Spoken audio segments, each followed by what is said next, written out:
Ketchikan, Alaska's first city and the salmon capital of the world. Day 6 of our cruise trip. The last port of call is Ketchikan. Disembarking from the cruise ship, the very first object that comes in sight is a huge statue called the Rock. A Tlingit woman sits with her drum, singing her song of Ketchikan. She tells the story on the rock. The story is about how the loggers came and harvested the trees, the miners mined the gold, the fishermen dared the sea for the salmon and the halibut, and the pilots braved the sky, carrying people out beyond the reach of any ship or road. The pioneer woman arrives on her own, looking out over the horizon of opportunity that awaits her here in this new land. Atop the rock stands Chief Johnson, who in the early days of Ketchikan would be waiting on the rock to greet travelers arriving on the ships sailing from San Francisco and Seattle. He offered them trinkets for sale, and in this way began a cultural exchange that continues today. The chief stands as a visionary, extending a warm welcome to visitors from around the world. The message of the rock is that Ketchikan was founded by the vision and heroic efforts of these pioneers. Located at the southern tip of the Inside Passage, Ketchikan is known as Alaska's first city because it is the first major settlement you reach as you cruise north. Rich in history, culture, and traditions, Ketchikan is famous for its large collection of totem poles. Totem poles are carved to honor deceased ancestors, record history, commemorate significant social events and oral tradition, and to proclaim the lineage of a clan.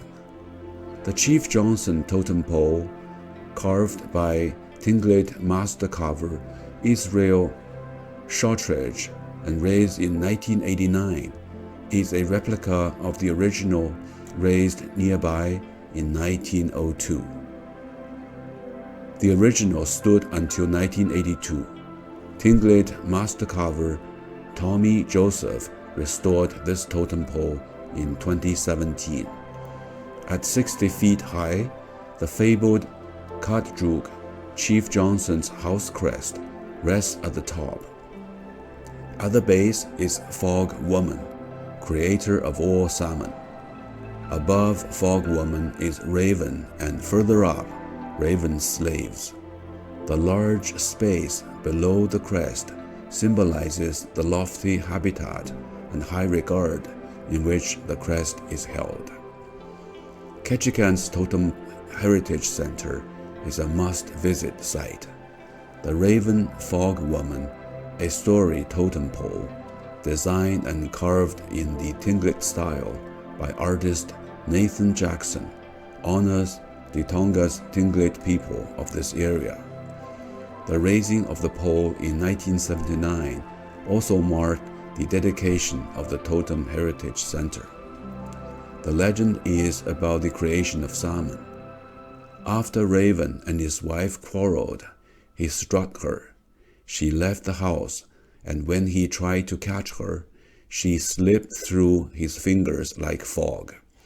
All of a sudden, the smoked and dried salmon they had all followed her, leaving Raven and his slaves with nothing but bullheads. Honoring those who give is a famous totem pole that commemorates the founding of the Totem Heritage Center in 1976. Raised in 1999, the totem pole was created by master carver Nathan Jackson, who was born into the Sakai clan on the Raven side of the Chilkoot Tlingit tribe.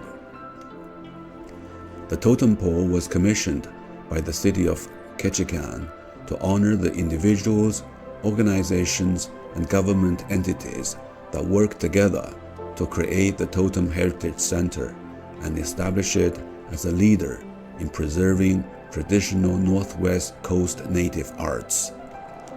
In keeping with Asian tradition, the figures on this totem pole represent the elements of a story, in this case, the story of the founding of the Totem Heritage Center. Two human figures at the top of the pole represent the Alaska Native Sisterhood and the Alaska Native Brotherhood. These organizations were instrumental in retrieving endangered totems from native village sites and creating the Totem Heritage Center for the preservation of the poles.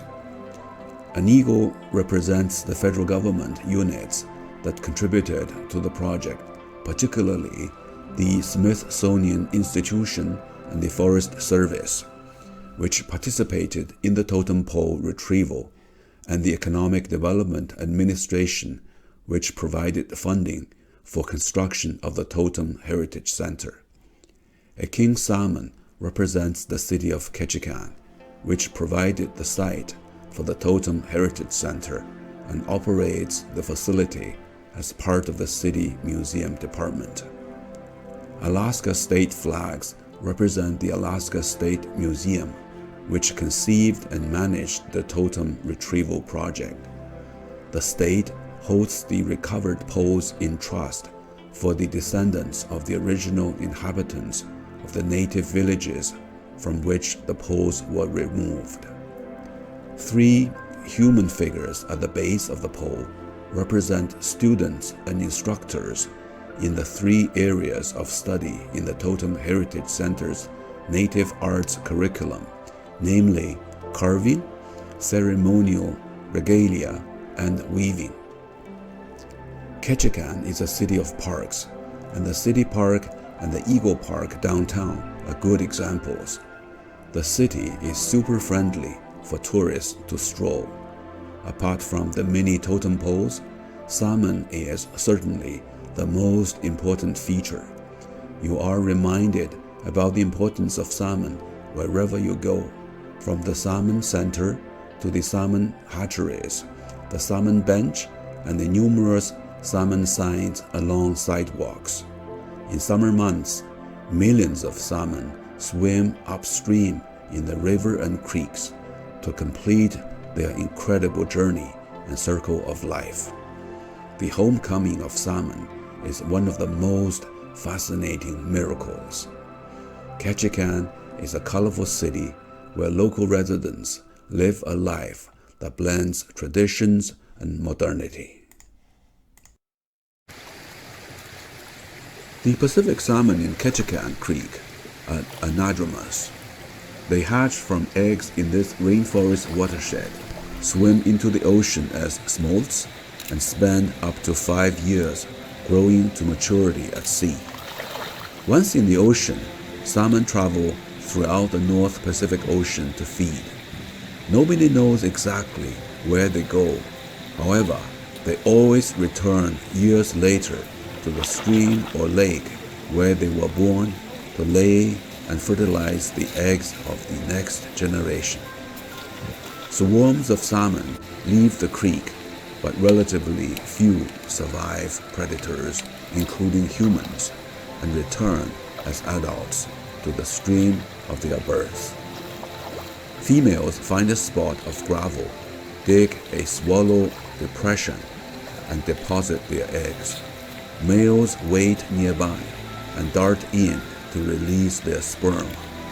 After depositing all of their eggs, the female guards them until she dies.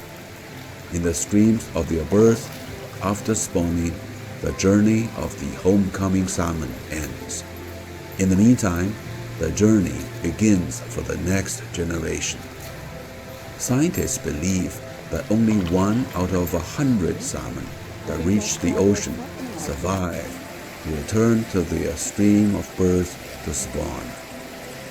Because of their predictable migration, salmon have been food for as long as there have been people and other predators to eat them. Bears, seals, killer whales, sea lions, eagles, and humans. Those salmon that make it back to the streams creeks and rivers also bring nitrogen and many life-giving ingredients from the forests and watersheds, enriching the habitat upon which they and we depend for survival. Reflecting upon the powerful connections that ancient and modern people have with salmon, there are many reasons to be grateful to salmon for nourishing the world in which we live together.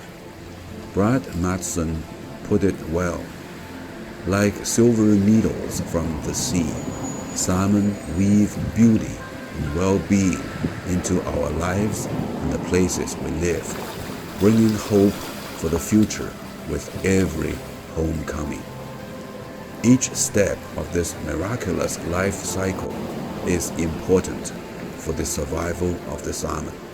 Therefore, the streams, lakes, estuaries, and ocean must be protected to sustain the life cycle in future years.